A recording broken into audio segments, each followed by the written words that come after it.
क्या आप भी देश और दुनिया की खबरों से रह जाते हैं बेखबर?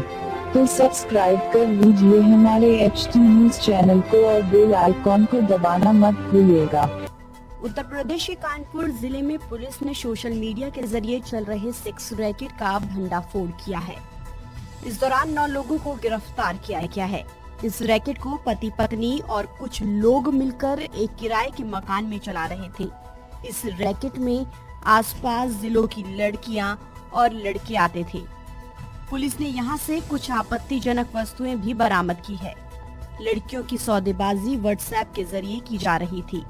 पुलिस ने बताया कि रामपुरम इलाके में अजय सिंह के घर पर अचलगंज उन्नाव के रहने वाले राघवेंद्र शुक्ला अपनी पत्नी के साथ किराए के मकान में रहता था।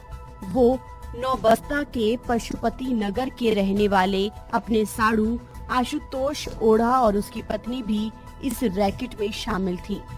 आज शाम को चकेरी पुलिस द्वारा रामपुरवा श्यामनगर चौकी अंतर्गत चल रहे सेक्स रैकेट का भंडाफोड़ किया। यह सेक्स रैकेट राघवेंद्र शुक्ला और आशुतोष ओझा नामक 2 व्यक्ति थे जो पति पत्नी मिल करके ये लोग संचालित करते थे। और ये सेक्स रैकेट लगभग साल भर से चल रहा था। आज पुलिस द्वारा कार्रवाई करते हुए सेक्स रैकेट का भंडाफोड़ किया गया। सभी के विरुद्ध मुकदमा लिख करके नियमानुसार कार्रवाई की जा रही है। पुलिस ने इन चारों के अलावा कैंट लालकुर्ती के रहने वाले सत्यम द्विवेदी और 4 लड़कियों को गिरफ्तार किया है। पुलिस ने बताया कि राघवेंद्र और आशुतोष के मोबाइल से पता चला है कि वो 50 से अधिक व्हाट्सएप ग्रुप बनाए हैं, जिस पर ग्राहकों को लड़कियों के फोटो भेजे जाते थे। फिर उसके बाद रेट तय कर ग्राहक मौके पर पहुंचता था।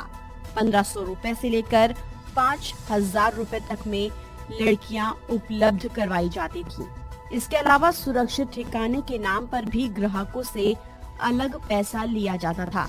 रैकेट का नेटवर्क प्रदेश के दूसरे शहरों और दिल्ली में भी फैला हुआ है। कई बड़े सेक्स रैकेट संचालक इनके संपर्क में हैं।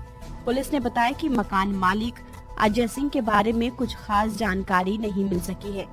स्थानीय लोगों से पता चला है कि उसका कानपुर में ही दूसरा मकान है जहां वो रहता है।